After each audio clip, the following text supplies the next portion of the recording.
The boardroom erupted in chaos as security footage played on the massive screen. 24 hours earlier, nobody knew that the elegant black woman being dragged off Flight 447 in handcuffs owned the entire airline. Now, as shareholders watched their CEO's humiliation unfold, Skywing Airlines' stock plummeted by 30% in real time.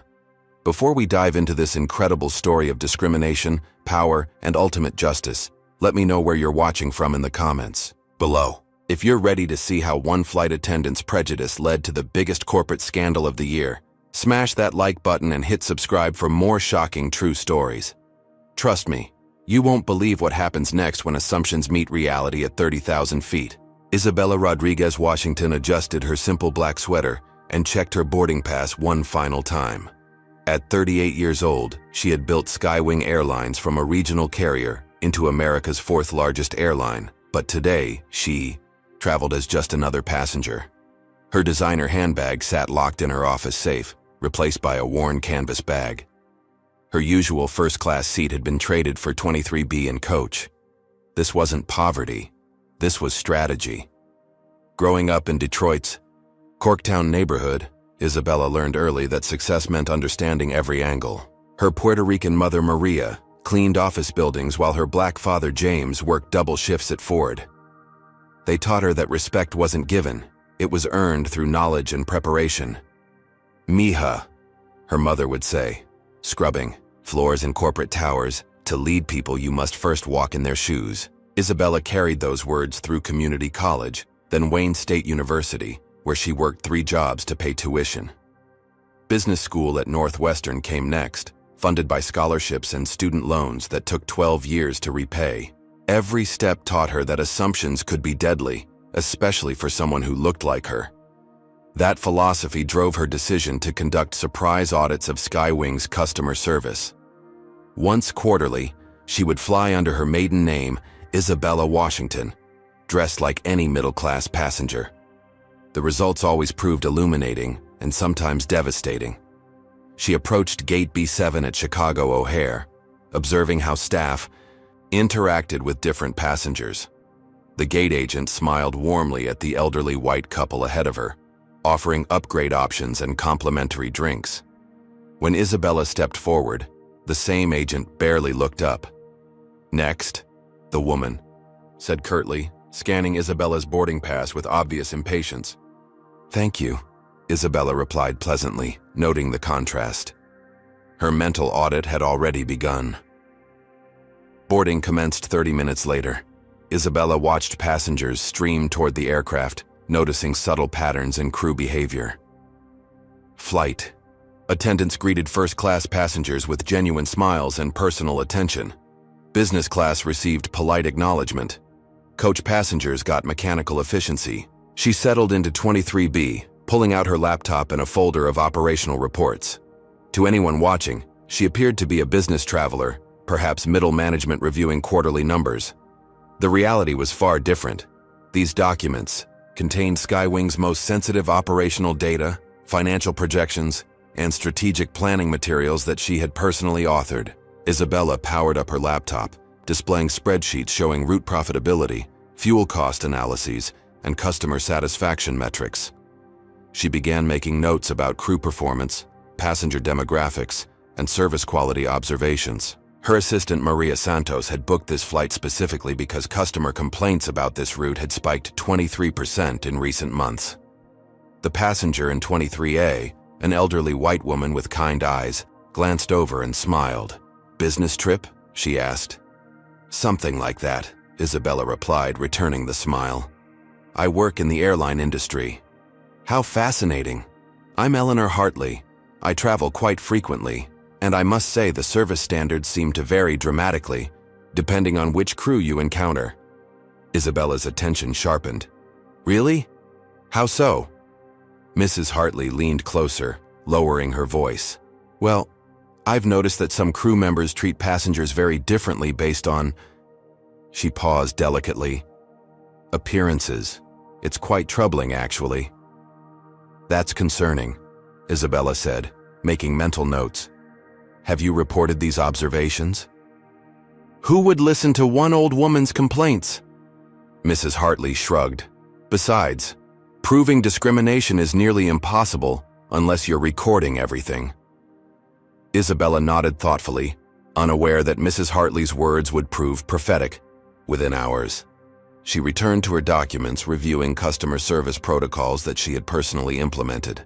The irony wasn't lost on her that she was about to discover how those very policies played out when applied to someone who looked like her. The aircraft pushed back from the gate on schedule. Isabella settled in for what she assumed would be a routine 2-hour flight to Atlanta.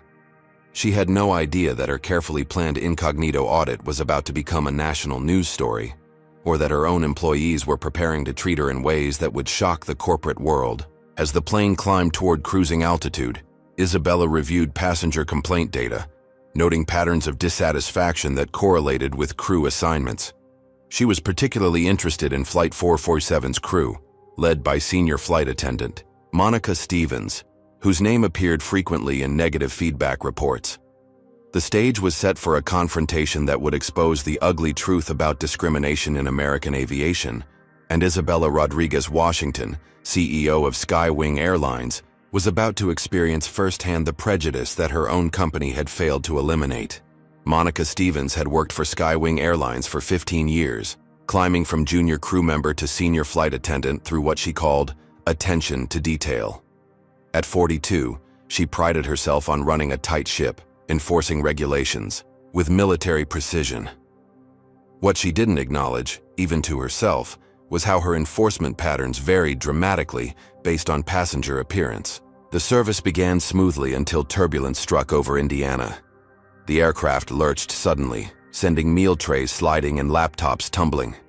Isabella's computer crashed to the floor, the screen spiderwebbing across one corner. She retrieved it quickly, noting with frustration that several of her financial projection spreadsheets were now barely visible through the damaged display. "Ladies and gentlemen, please remain seated with your seatbelts fastened," Captain Bradley Walsh announced. "We're experiencing some moderate turbulence that should clear shortly."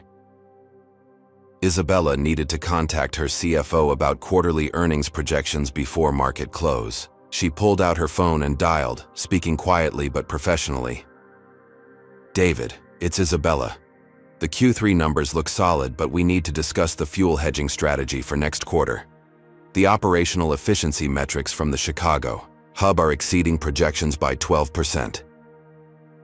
Monica Stevens, serving beverages 3 rows ahead, froze.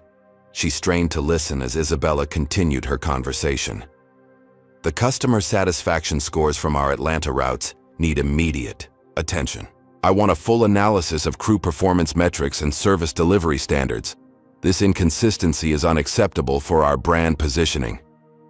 Red flags exploded in Monica's mind. Crew performance metrics, service delivery standards, brand positioning. This passenger was discussing internal airline operations with suspicious familiarity. Her eyes narrowed as she studied Isabella more carefully. Young black woman, coach seat, casual clothes. But discussing high-level business operations with the confidence of an executive, Monica's prejudices kicked into overdrive, constructing a narrative that felt logical to her biased worldview. Corporate espionage had to be. She abandoned her beverage service and hurried to the galley, where Captain Walsh was reviewing weather reports. "Captain, we have a situation," she whispered urgently.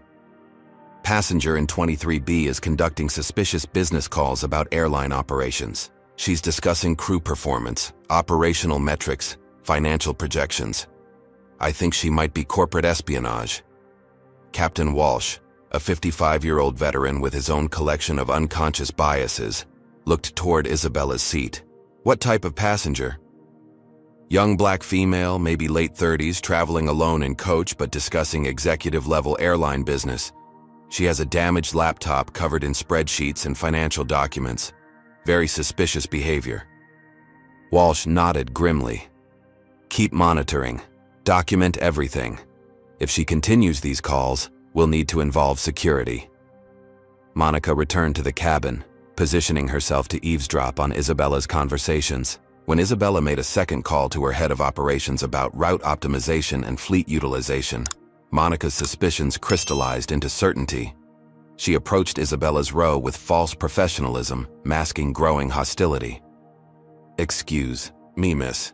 I need to see your identification and boarding pass." Isabella looked up, surprised. "Is there a problem?" "Routine security check. Your identification, please." Isabella handed over her driver's license, which displayed her maiden name, Isabella Washington, and a Detroit address. Monica examined it suspiciously, comparing it to the boarding pass. "You've been making business calls about airline operations. What's your connection to this industry?" "I work in aviation," Isabella replied calmly, technically telling the truth. "In what capacity?" Monica's tone grew sharper. "Operations and management," Isabella said, maintaining her composure while internally noting Monica's aggressive approach. "For which airline?" Isabella paused. Revealing her identity would compromise the audit, but Monica's hostility was escalating beyond professional inquiry. "I prefer not to discuss my employer during personal travel." Monica's eyes flashed. "Ma'am, you've been overheard discussing sensitive airline information, crew performance metrics, and operational data. I need to understand why a passenger has access to this type of confidential information." Mrs. Hartley and 23A watched the interaction with growing concern. She had observed Isabella's professional demeanor, the quality of her business materials, and the sophisticated nature of her phone conversations. Nothing about Isabella's behavior suggested impropriety, yet the flight attendant was treating her like a criminal. "Is there a supervisor I can speak with?" Isabella asked, her voice steady but firm. "I am the senior flight attendant on this aircraft," Monica replied, "and I'm asking you again, what is your business discussing internal airline operations?" The confrontation was drawing attention from nearby passengers. Some pulled out phones, sensing drama unfolding. Isabella realized she was trapped between maintaining her cover and defending herself against increasingly aggressive questioning based on what she recognized as racial profiling. "I have legitimate business interests in the aviation industry," she said carefully. "I'm not required to discuss my employer or business activities with cabin crew during routine flight operations." Monica's face reddened. "Ma'am, you're being evasive about suspicious activity. I'm going to need you to explain your access to confidential airline information, or I'll be forced to involve additional security measures." The threat hung in the air as Isabella faced an impossible choice: reveal her identity and compromise her audit, or maintain her cover and face escalating discrimination from her own employee. Either way, she was about to learn exactly how Skywing Airlines treated passengers who didn't fit their expectations. Captain Walsh appeared at Monica's shoulder, his presence adding official weight to the confrontation. "Is there a problem here?" Monica turned to him with obvious relief. "This passenger has been conducting suspicious business calls about airline operations, crew performance, and confidential metrics. She's refusing to explain her access to this information." Walsh studied Isabella with cold assessment. "Ma'am, I'm Captain Walsh. I need you to explain your business activities and why you're discussing internal airline operations during this flight." Isabella looked between Monica and Walsh, recognizing that her carefully planned audit had uncovered something far more disturbing than poor customer service. She was witnessing systemic discrimination in action, and she was about to become its next victim. The irony was devastating. The CEO of Skywing Airlines was being interrogated by her own employees for the crime of being a successful black woman who didn't match their stereotypical expectations. Air Marshal James Burton had been watching the situation develop from his seat in 15D. When Captain Walsh discreetly signaled him, Burton approached Isabella's row with the calculated calm of a federal law enforcement officer. His presence immediately transformed the atmosphere from tense to threatening. "Ma'am, I'm Federal Air Marshal Burton. I need you to accompany me to the galley for questioning." Isabella's heart rate spiked, but her expression remained composed. "What is the nature of this inquiry?" "The crew has reported suspicious activity regarding unauthorized access to airline operational information. We need to discuss this privately." Mrs. Hartley leaned forward. "Officer, I've been sitting next to this woman for an hour. She's been nothing but professional and polite. This seems highly irregular." Burton ignored her intervention. Ma'am, please gather your belongings and come with me. Isabella stood slowly, collecting her damaged laptop and business documents. As she moved toward the galley, passengers threw out. The cabin turned to watch.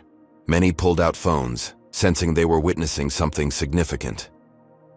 In the cramped galley space, Burton, Captain Walsh, and Monica Stevens formed an intimidating semicircle around Isabella. The questioning began immediately.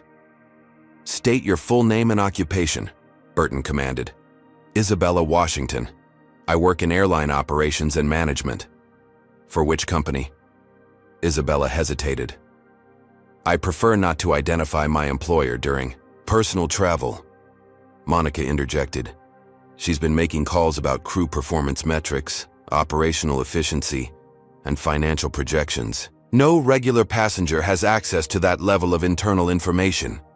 Burton examined Isabella's driver's license again. "Ms. Washington, you're traveling on personal identification, but you're discussing business matters that suggest corporate involvement. That's a red flag for potential espionage or unauthorized information gathering." "I have legitimate business interests in aviation," Isabella replied. "My conversations were with my colleagues about general industry matters." Captain Walsh stepped closer. "Ma'am, I've been flying for 30 years. I know the difference between general industry discussion and specific operational intelligence. You were discussing internal metrics, crew evaluations, and strategic planning. That information is confidential and proprietary." The accusation hit Isabella like a physical blow. Her own employees were accusing her of stealing information that she had personally created. The absurdity was overwhelming, but she recognized the dangerous position she was in. "I'm happy to explain my credentials to appropriate supervisors," she offered. "Perhaps we could contact airline management to verify my authorization to discuss these matters." Monica scoffed. "You want us to call airline executives to verify that a coach passenger has access to confidential information? That's exactly what someone engaged in corporate espionage would suggest." Burton began examining Isabella's belongings more thoroughly.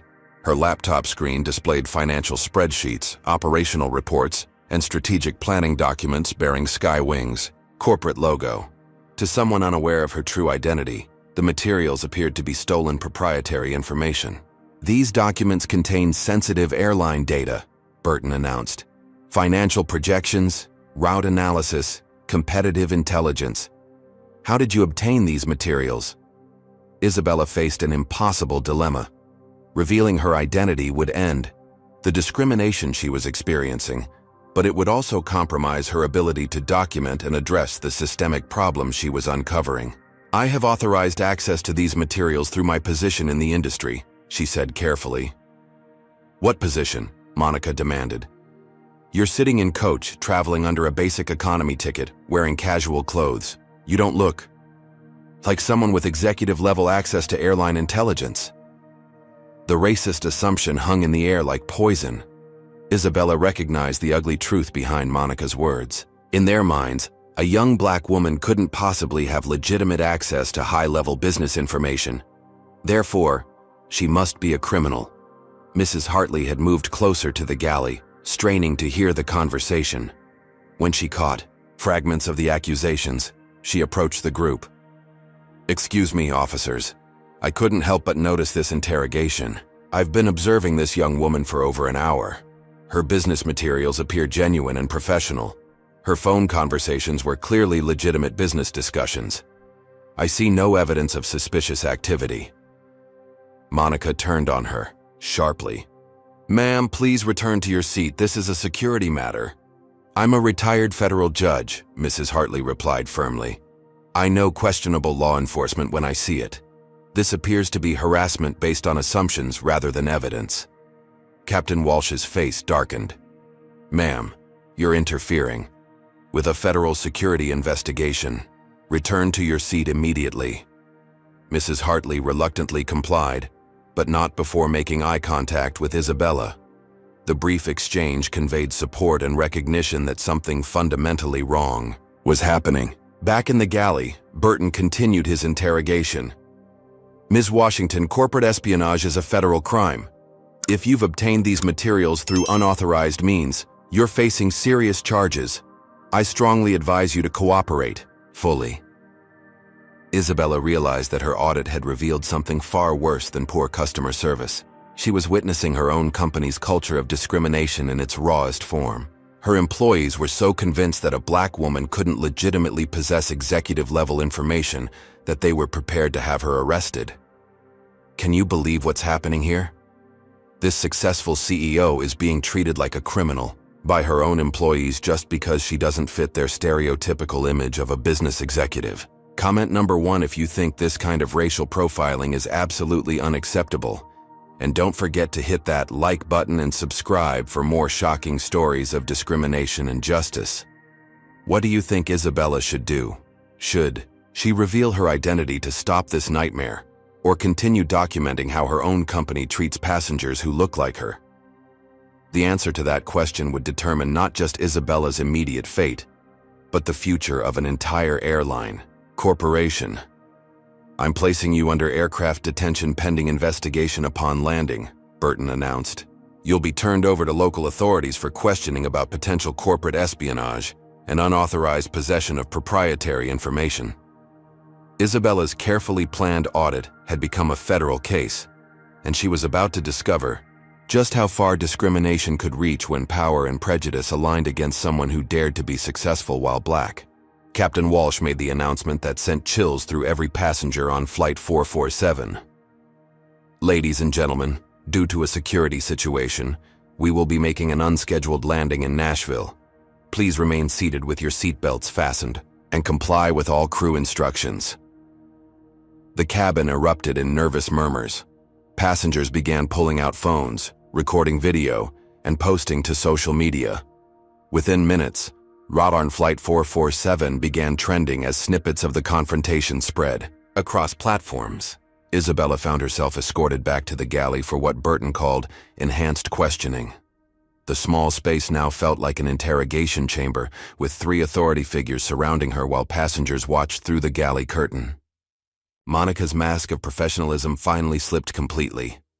"Look, we all know what's going on here," she said, her voice dripping with condescension. "People like you think you can just walk onto an aircraft with stolen corporate information and play games with federal officers." "People like me?" Isabella repeated, her voice steady despite the racist attack. "Don't act innocent," Monica snapped. "Young woman, coach ticket, casual clothes, but somehow you have executive-level airline intelligence. The math doesn't add up. Either you stole these documents, or someone gave them to you for industrial espionage." Captain Walsh nodded in agreement. "Ma'am, in my experience, passengers who legitimately work at executive levels in aviation don't fly coach on discount tickets. They have corporate accounts, first-class accommodations, and proper credentials. Your story has more holes than Swiss cheese." The racist assumptions were now explicit. In their worldview, a black woman couldn't possibly afford or deserve executive-level access to business intelligence. Therefore, she must be a criminal. Isabella maintained her dignity while documenting every word for the federal discrimination lawsuit that was now inevitable. "I exercise my right to remain silent until I can consult with legal counsel." Burton frowned. "Invoking your rights makes you look more suspicious.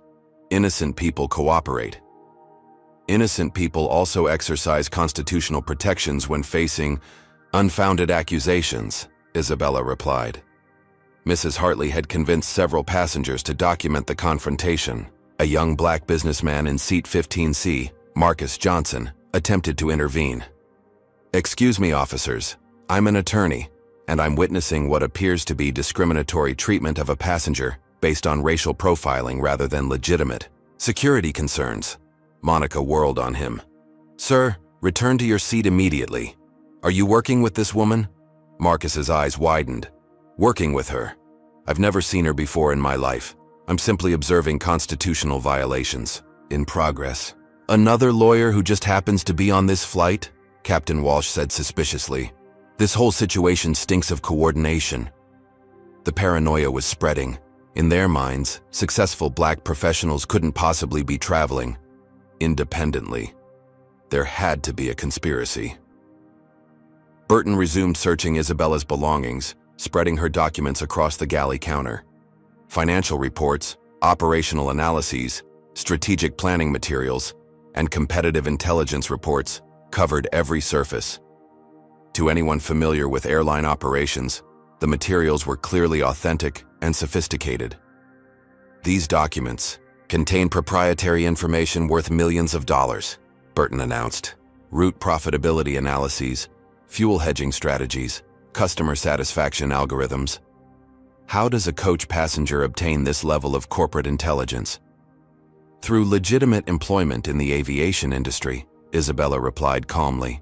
Monica laughed bitterly. Right. And I suppose you just forgot to mention that you're secretly a corporate executive? The irony was so perfect that Isabella almost smiled. I don't discuss my employer or position during personal travel. Because you don't have one, Monica shouted. You're a corporate spy, and we caught you red-handed with stolen information. Burton made the decision that would transform a discrimination incident into a national scandal. I'm officially placing you under federal detention for suspected corporate espionage. Upon landing, you'll be arrested and charged with unauthorized possession of proprietary information and potential violations of the Economic Espionage Act. Passengers throughout the cabin were now openly recording. The hashtag, #Airline Discrimination, joined Luxury Flight 447 in trending status. Videos of Isabella being interrogated by 3 white authority figures while maintaining perfect composure spread across social platforms. Mrs. Hartley stood up despite crew orders to remain seated. This is outrageous. I've been watching this woman for 2 hours. She's conducted herself with perfect professionalism. You're treating her like a criminal because she's black and successful. This is exactly the kind of discrimination I've witnessed on airlines for years. Ma'am, sit down or you'll be detained as well, Captain Walsh threatened. I'm 73 years old and a retired federal judge, Mrs. Hartley replied. Detain me for what? Witnessing civil rights violations? The confrontation escalated, beyond crew control. Passengers were openly supporting Isabella, documenting the discrimination and posting real-time updates to social media. The story was spreading faster than Skywing's corporate communications team could track. Isabella remained silent as the aircraft descended toward Nashville, but her mind was already crafting the response that would reshape American aviation. Her employees had just provided devastating evidence of systemic discrimination, and she had witnessed firsthand how her own company treated passengers who didn't match their stereotypical expectations. The plane touched down at Nashville International Airport as emergency vehicles and federal agents waited on the tarmac. Isabella Rodriguez Washington, CEO of Skywing Airlines, was about to be arrested by federal authorities for possessing her own company's confidential information. As passengers deplaned around her, many stopped to express support. Mrs. Hartley pressed a business card into Isabella's hand. Call me when this nightmare ends, she whispered. You'll need witnesses. Marcus Johnson did the same. I'm documenting everything for the civil rights lawsuit. This is the most egregious case of racial profiling I've ever witnessed. Isabella was escorted off the aircraft in handcuffs, while passengers recorded her dignified walk through the jet bridge. She had begun this flight as a CEO conducting a routine audit. She was ending it as the victim of discrimination so severe that it would soon dominate national headlines and trigger congressional investigations into airline industry practices. The most powerful irony remained unknown to everyone watching. The woman being arrested for corporate espionage owned the very airline that was destroying her life. Nashville International Airport's federal detention facility had processed many unusual cases, but arresting a suspected corporate spy carrying proprietary airline intelligence ranked among the most serious. Isabella sat in processing, maintaining her dignity, while federal agents photographed her belongings and documented evidence. Detective Sarah Martinez of the Metro Nashville Police Department arrived to coordinate with federal authorities. Unlike the airline crew, Martinez approached the case with professional skepticism, noting inconsistencies in the arrest report. Let me understand this, Martinez said, reviewing Burton's paperwork. Flight crew suspected corporate espionage because a passenger was discussing airline operations on business calls? Correct, Burton replied. She had proprietary documents, financial projections, Operational intelligence. Clear indicators of unauthorized access to confidential information. Martinez examined Isabella's belongings spread across the evidence table. The materials were sophisticated, professionally produced, and bore official Skywing corporate logos. But something felt wrong about the entire scenario. "Has anyone verified whether this woman actually works in the airline industry?" Martinez asked. "She claims to work in operations and management, but refuses to identify her employer," Burton explained. Classic espionage behavior. Martinez studied Isabella's driver's license, credit cards, and personal effects. Everything suggested a professional woman with substantial financial resources. Her laptop, though damaged, was high-end equipment loaded with business software. Her credentials didn't match the profile of a typical corporate spy. Meanwhile, Isabella's lawyer, David Chen, was racing through Nashville traffic after receiving a cryptic phone call from his most important client. Isabella had simply said, "David, I'm in federal custody in Nashville.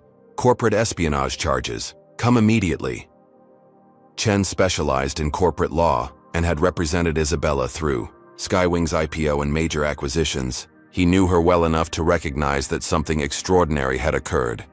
At the detention facility, Chen demanded immediate access to his client. "I'm David Chen, representing Isabella Washington. I want to see her immediately." "She's being processed for federal charges," the desk sergeant explained.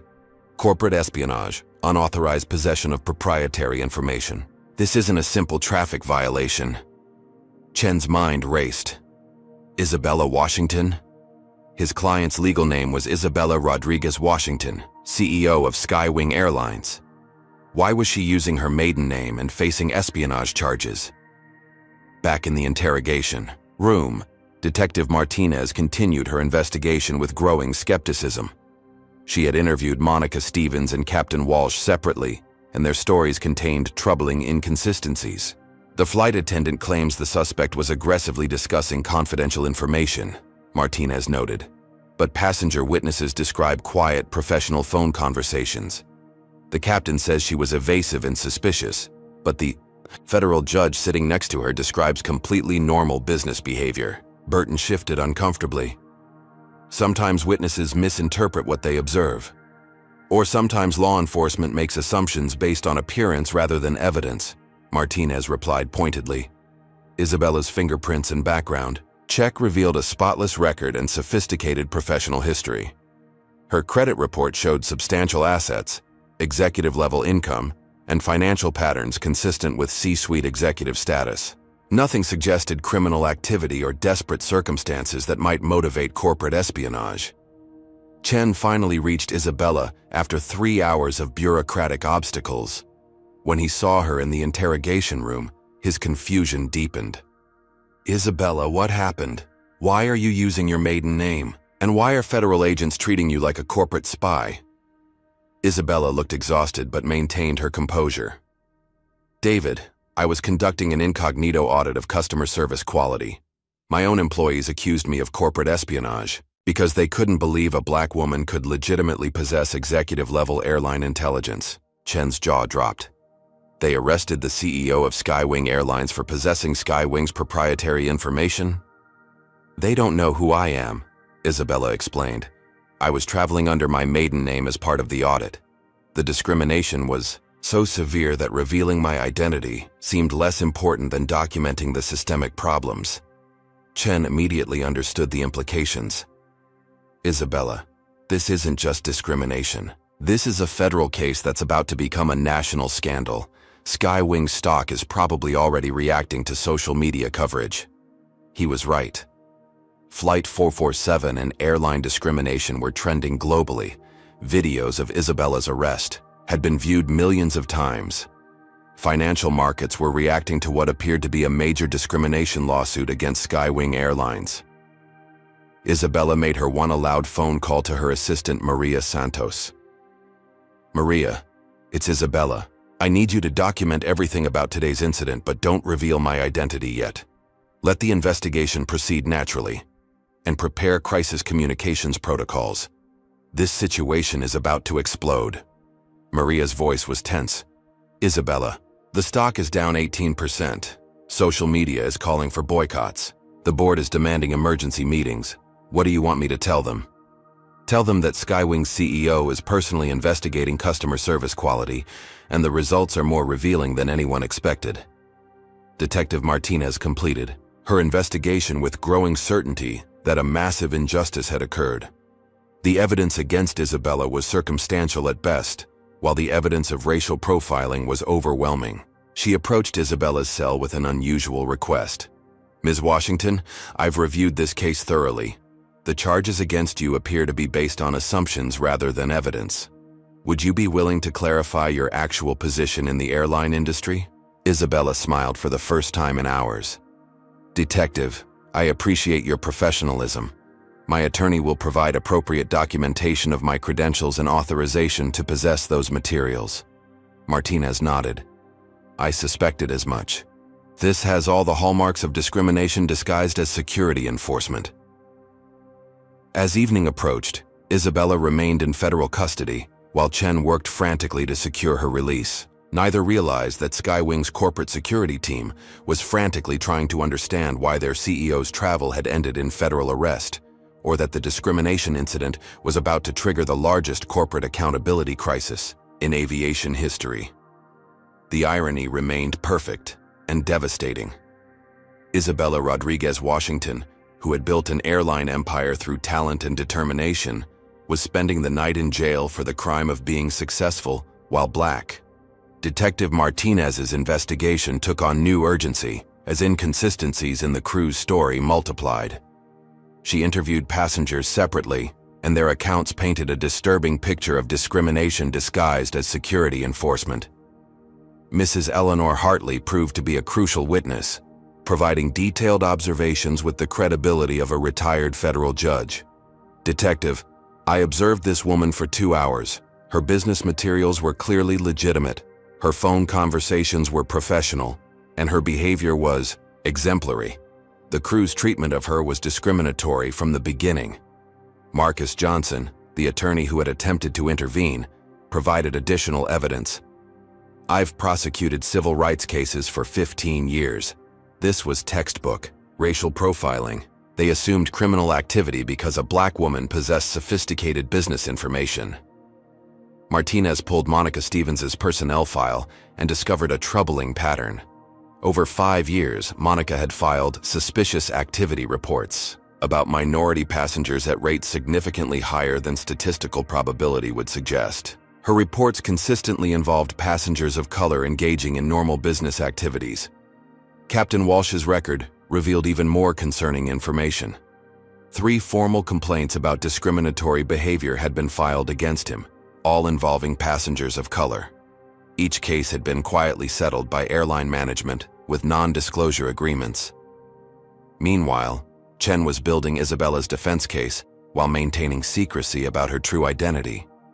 He subpoenaed flight recordings, security footage, and passenger testimony. The evidence overwhelmingly supported claims of discrimination. Detective Martinez, Chen said during their meeting.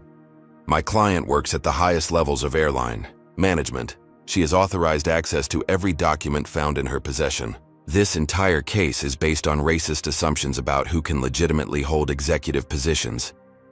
Martinez nodded. I've reached similar conclusions. The question is whether federal prosecutors will acknowledge the obvious. Social media. Pressure intensified hourly. The justice for Isabella dominated trending topics as celebrities, politicians, and civil rights leaders demanded answers. The video footage from Flight 447 had been shared millions of times, creating a public relations nightmare for Skywing Airlines. Congresswoman Ayanna Pressley tweeted, "The treatment of Isabella Washington represents everything wrong with discrimination in corporate America.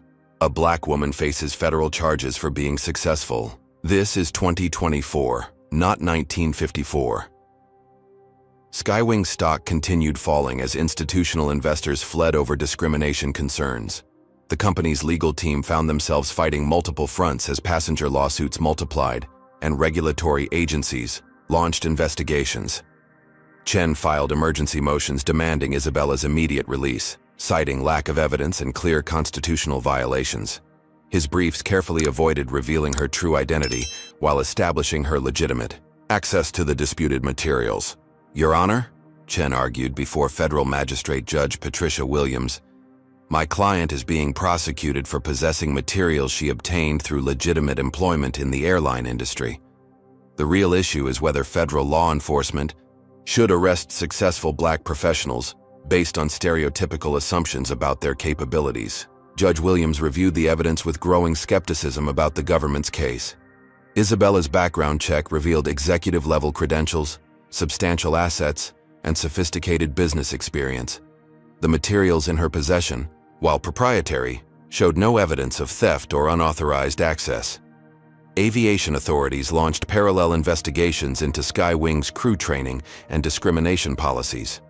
The Federal Aviation Administration announced reviews of customer service protocols and anti-discrimination enforcement across the industry.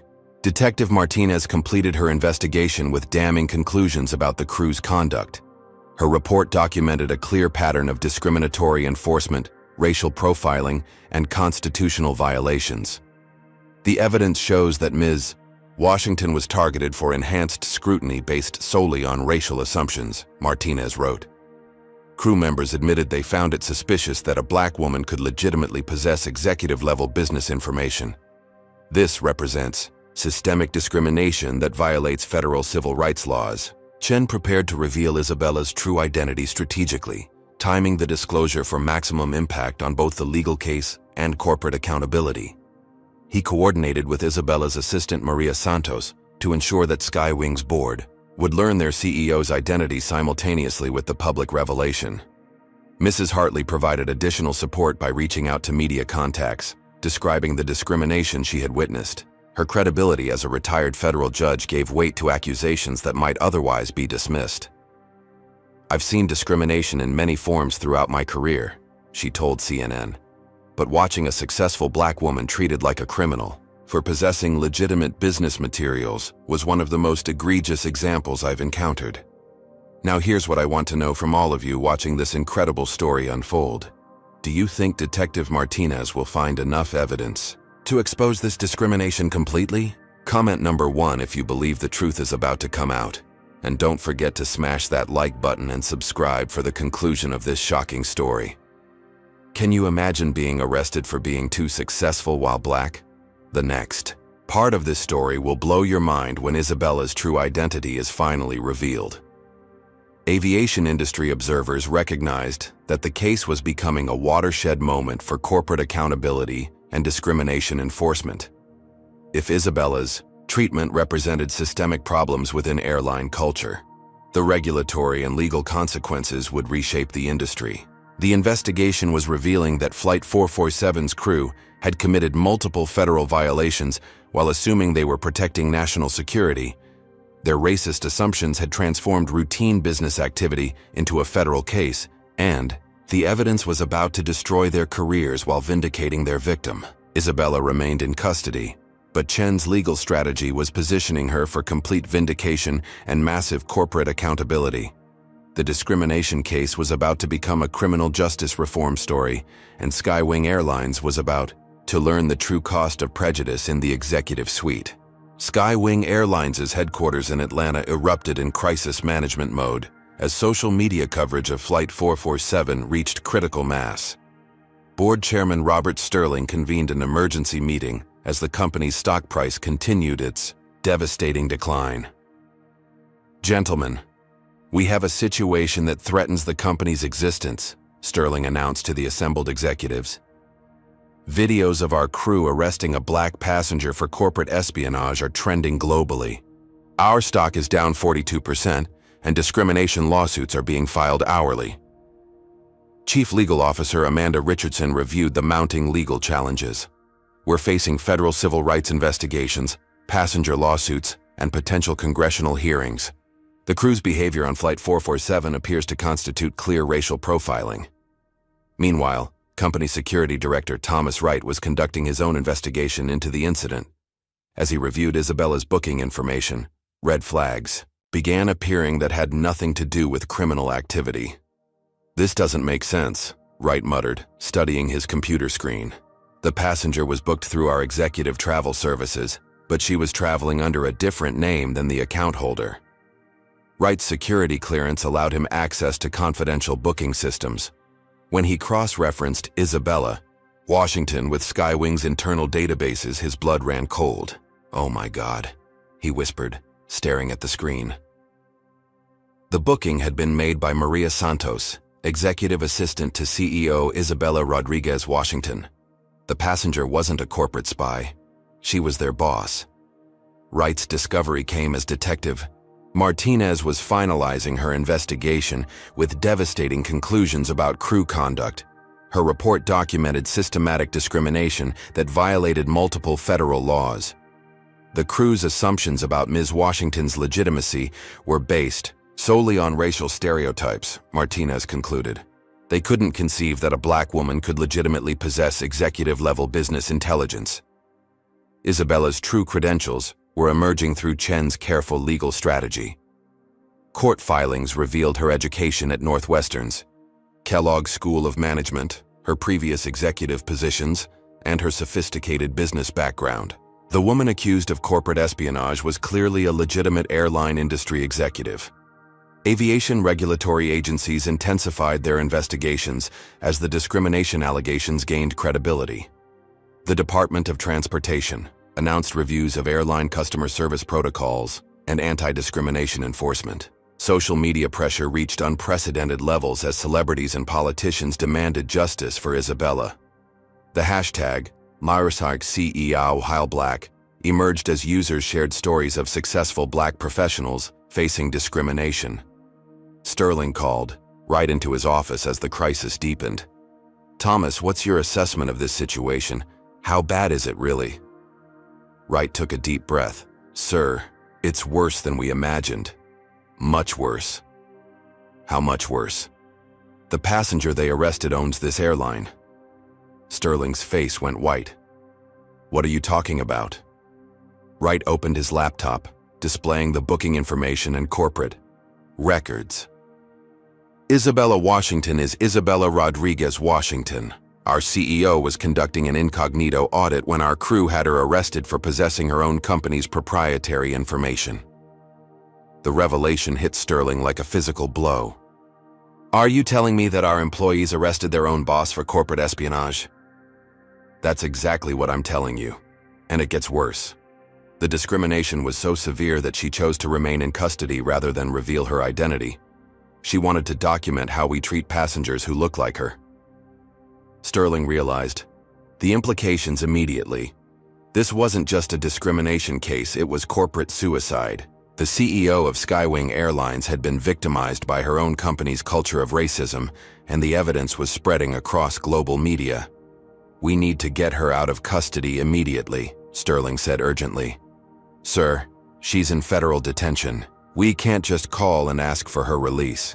And based on what I'm seeing in the legal filings, she's building a case that will destroy us." Richardson received updates about Chen's legal strategy and recognized the sophisticated planning behind Isabella's approach. "She's not just documenting discrimination," Richardson realized. "She's building evidence for a corporate transformation that will reshape the entire airline industry." Congressional pressure mounted as Representatives Alexandria Ocasio-Cortez and Hakeem Jeffries demanded hearings about airline discrimination. "The treatment of Isabella Washington represents systemic racism in corporate America," Jeffries declared. "Congress must investigate how airlines treat successful black professionals." Wright attempted to contact Isabella through legal channels, but was blocked by ongoing federal proceedings. Chen had constructed legal barriers that prevented Skywing from interfering with the discrimination case. "She's playing chess while we're playing checkers," Wright observed. "Every move has been calculated to expose our company's problems while positioning her for complete vindication." The board meeting continued in crisis mode as executives realized the magnitude of their situation. Monica Stevens and Captain Walsh had unknowingly destroyed their own careers while providing evidence that would trigger industry-wide reforms. "How do we fix this?" Sterling asked desperately. "We can't," Richardson replied. "Our CEO has documented systematic discrimination, using herself as evidence. When her identity is revealed, every assumption about corporate leadership and racial bias will be challenged. Media coverage intensified as investigative journalists uncovered Monica's pattern of discriminatory incident reports and Walsh's history of customer complaints. The crew's behavior wasn't an isolated incident but part of a systemic problem. Wright's investigation revealed additional disturbing patterns.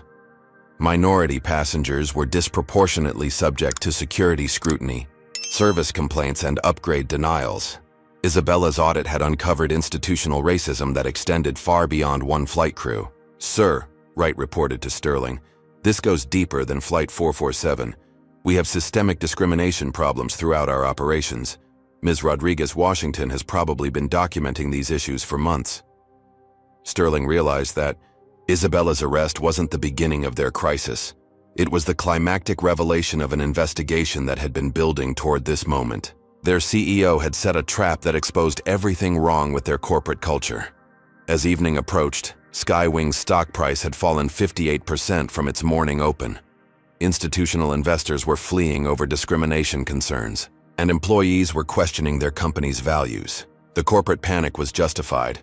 Isabella Rodriguez-Washington had orchestrated the most devastating exposure of airline discrimination in aviation history, and she had done it by allowing her own employees to treat her exactly how they treated other successful black passengers. The revelation of her true identity would transform a discrimination case into a corporate accountability revolution that would reshape American business culture forever. Thomas Wright burst into Robert Sterling's office without knocking, his face ashen with panic. "Sir, we have a catastrophic situation. We need to contact our legal team immediately and prepare for complete corporate restructuring."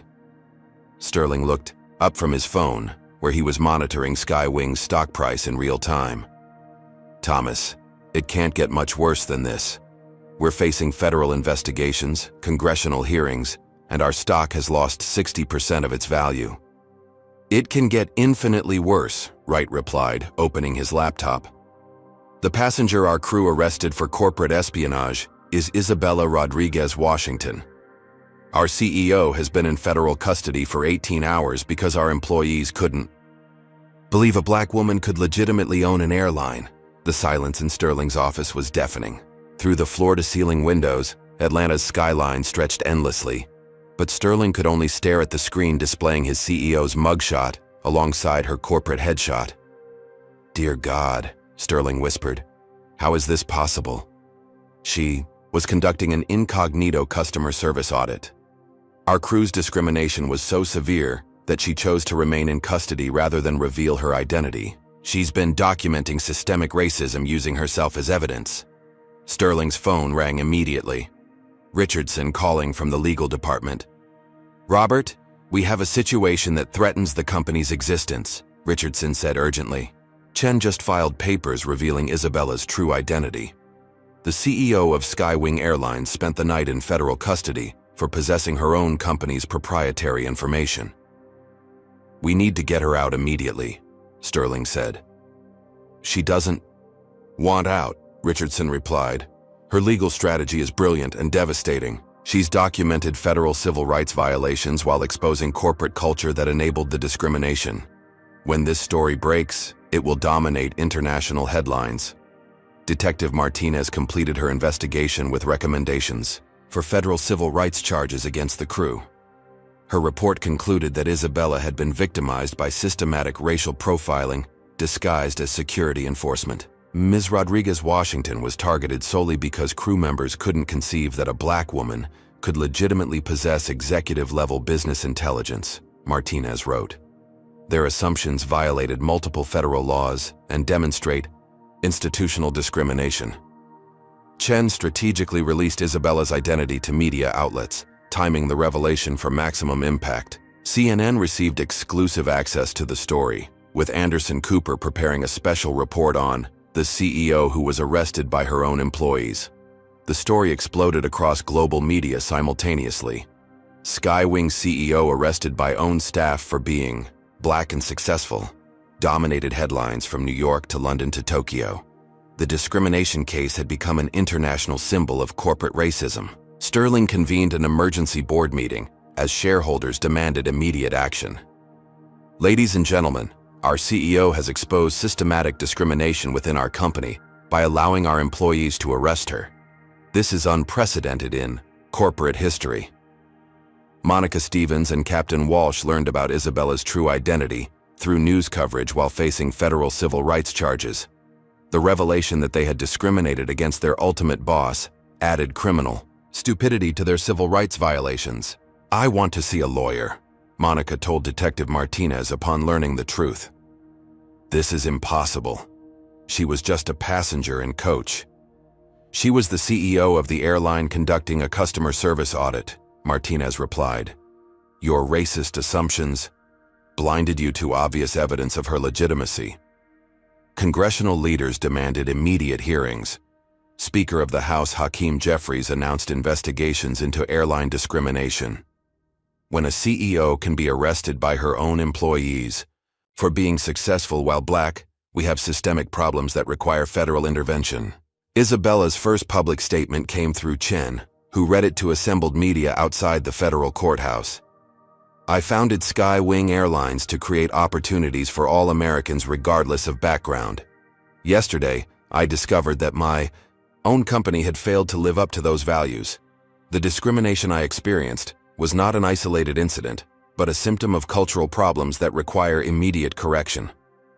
President Biden issued a statement calling for corporate accountability.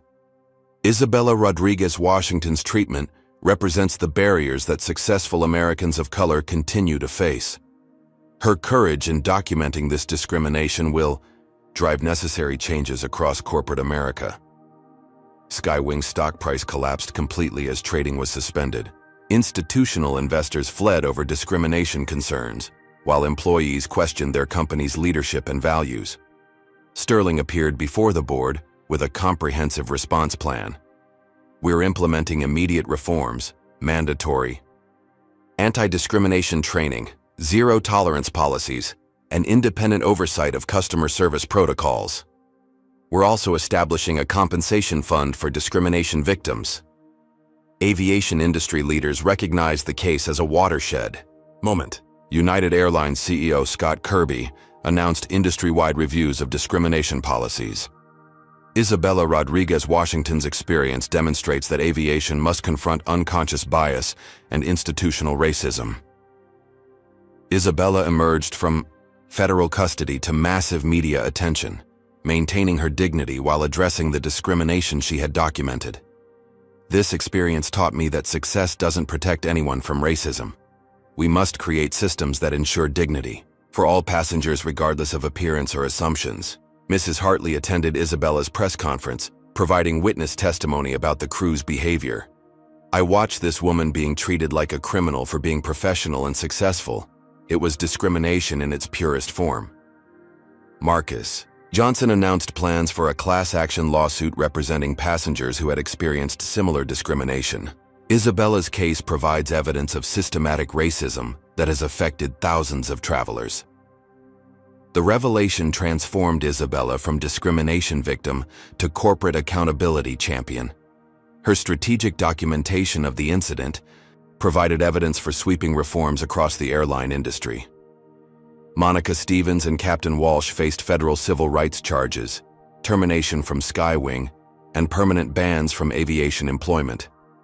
Their careers were destroyed by racist assumptions that they had never questioned. As news coverage reached global proportions, Isabella's story became a symbol of both ongoing discrimination and the power of strategic resistance. She had transformed her victimization into evidence for systemic change that would protect future passengers from similar treatment. The CEO who had built an airline empire was about to rebuild it with justice as its foundation, using her own discrimination as the catalyst for industry-wide transformation. 6 months after Flight 447, Isabella Rodriguez Washington stood before the largest gathering in Skywing Airlines' history. Every employee, from ground crew to executives, was mandatory attendance as she addressed the discrimination that had nearly destroyed her company. On that March afternoon, Isabella began, her voice carrying across the Atlanta headquarters auditorium. "I boarded Flight 447 as your CEO conducting a routine audit. I deplaned in handcuffs as a victim of the very discrimination I had failed to prevent. The silence was absolute. Monica Stevens and Captain Walsh had been terminated within hours of Isabella's identity revelation, facing federal civil rights charges that would result in significant prison sentences. Their careers were finished, their actions serving as cautionary tales throughout the aviation industry. I could have revealed my identity and ended my ordeal immediately, Isabella continued. Instead, I chose to document the complete experience that thousands of our passengers have endured simply for being successful while black, brown, or different from stereotypical expectations. Detective Martinez received commendations for her thorough investigation and unbiased handling of the case. Her report had provided federal prosecutors with overwhelming evidence of systematic discrimination, leading to industry-wide reforms. Chen's discrimination lawsuit resulted in the largest settlement in airline history, establishing precedents for corporate accountability that extended far beyond aviation. The case became required study material in business schools and civil rights law programs. Mrs. Eleanor Hartley received personal gratitude from Isabella, along with lifetime platinum status and a seat on Skywing's newly created Passenger Rights Advisory Board. Her credible witness testimony had provided crucial evidence for the discrimination case. Mrs. Hartley's courage in speaking truth to power exemplifies the allyship we need to eliminate discrimination, Isabella announced, presenting her with a special recognition award. Isabella implemented comprehensive reforms that transformed Skywing into the industry's diversity and inclusion leader. Mandatory anti-bias training became standard, with crew members required to complete quarterly assessments. Customer service protocols were rewritten to eliminate subjective decision-making that enabled discrimination. Marcus Johnson joined Skywing's legal team, leading the company's civil rights compliance efforts. His class action lawsuit had identified over 200 passengers who experienced similar discrimination, resulting in individual settlements and systematic policy changes. "We're not just preventing future discrimination," Johnson explained during a company-wide training session. "We're creating an inclusive culture that celebrates diversity rather than viewing it with suspicion." The Federal Aviation Administration adopted Skywing's reformed policies as industry standards, requiring all airlines to implement similar anti-discrimination measures. Congressional hearings led by Representatives Presley and Jeffries resulted in federal legislation strengthening civil rights enforcement in transportation. Isabella's story became an international symbol of corporate accountability and strategic resistance to institutional racism. Harvard Business School developed a case study analyzing her leadership during the crisis, focusing on how she transformed personal victimization into systemic change. The Rodriguez-Washington case became required reading for executives across all industries, demonstrating how unconscious bias could destroy corporate value while harming individuals and communities. 6 months after her arrest, Isabella returned to the same route, flying coach from Chicago to Atlanta under her maiden name. This time, the crew's behavior was exemplary, treating every passenger with dignity and professionalism. The flight attendant, a young Latina woman named Carmen Rodriguez, approached Isabella's seat with genuine warmth. "Ms. Washington, is there anything I can do to make your flight more comfortable?" Isabella smiled, recognizing the transformation in corporate culture. "Thank you, Carmen. The service has been outstanding." Carmen had been hired as part of Skywing's diversity initiative, joining hundreds of new employees recruited specifically to bring varied perspectives to airline operations. The crew's composition now reflected America's diversity, rather than perpetuating historical exclusion. As the aircraft descended into Atlanta, Isabella reflected on the journey from victimization to vindication. Her arrest had triggered the largest corporate accountability movement in aviation history, but the personal cost had been significant. "The discrimination I experienced was real and devastating," she had testified before Congress, "but it provided evidence for changes that will protect millions of future passengers from similar treatment." Skywing's stock price had not only recovered but reached record highs as investors recognized that diversity initiatives drove innovation and customer satisfaction. The company became the industry's most valuable airline, proving that justice was also good business. Monica Stevens received an 18-month federal prison sentence for civil rights violations, serving as a warning to airline employees throughout the industry. Her case demonstrated that discrimination carried serious personal consequences beyond employment termination. Captain Walsh lost his pilot license permanently and faced multiple discrimination lawsuits from passengers he had previously victimized. His 20-year career ended in disgrace, his pension forfeited due to federal civil rights violations. Their actions remind us that discrimination isn't just morally wrong, Isabella explained during a diversity conference. It's criminally prosecuted and professionally devastating for those who perpetrate it. The transformation extended beyond Skywing as other airlines scrambled to implement similar reforms. United, Delta, American, and Southwest all adopted enhanced anti-discrimination policies, recognizing that the industry faced heightened scrutiny following Isabella's case. International airlines requested consultations about implementing Skywing's diversity protocols, spreading the reforms globally. The discrimination that began on Flight 447 ultimately triggered worldwide changes in aviation customer service. As Isabella concluded her company address, she issued a challenge that would define Skywing's future.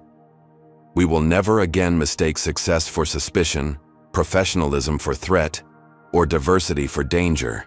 This airline will lead America toward the inclusive future our founders envisioned." The standing ovation lasted 10 minutes as employees recognized their company's transformation from discrimination enabler to civil rights leader. Isabella had turned her worst professional experience into her greatest leadership achievement. What do you think about Isabella's incredible journey from discrimination victim to corporate accountability champion? Her story proves that even the most powerful people aren't immune to racism, but strategic resistance can create lasting change. Comment below and tell us about times you've witnessed or experienced discrimination. Hit that like button if you believe corporate accountability is essential for justice. Subscribe for more stories of courage overcoming prejudice, and share this video to spread awareness about ongoing civil rights challenges. Isabella's courage in documenting her own victimization created protections for millions of future travelers. Sometimes the most powerful leadership comes from those willing to experience injustice to prevent others from suffering the same fate. Thank you for watching this incredible story of transformation. And remember that each of us has the power to challenge discrimination and create positive change in our communities and workplaces. Isabella's extraordinary experience reveals profound truths about discrimination in corporate America. Success, education, and achievement don't shield anyone from racial bias when prejudice runs deep within institutional culture. Her story demonstrates that stereotypes about who deserves executive positions remain dangerously prevalent, even in 2024. The most powerful lesson involves strategic resistance. Isabella chose documentation over immediate vindication, transforming personal victimization into evidence for systemic change. Her approach proved that sometimes experiencing injustice completely provides the strongest foundation for preventing future discrimination. Corporate accountability requires constant vigilance. Skywing's discrimination wasn't isolated misconduct, but reflected widespread cultural problems that enabled racist assumptions to flourish unchecked. Isabella's reforms demonstrate that meaningful change demands comprehensive policy transformation, not superficial training programs. Leadership during crisis defines true character. Isabella maintained dignity while facing false accusations, choosing long-term justice over short-term comfort. Her strategic thinking converted catastrophic discrimination into industry-wide transformation that protected millions of future travelers.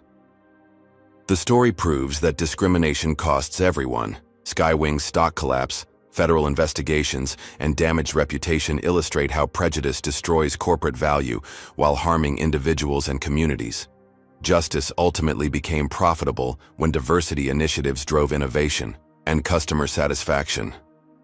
Most importantly, Isabella's courage reminds us that challenging discrimination requires personal risk, but creates lasting protection for others who follow.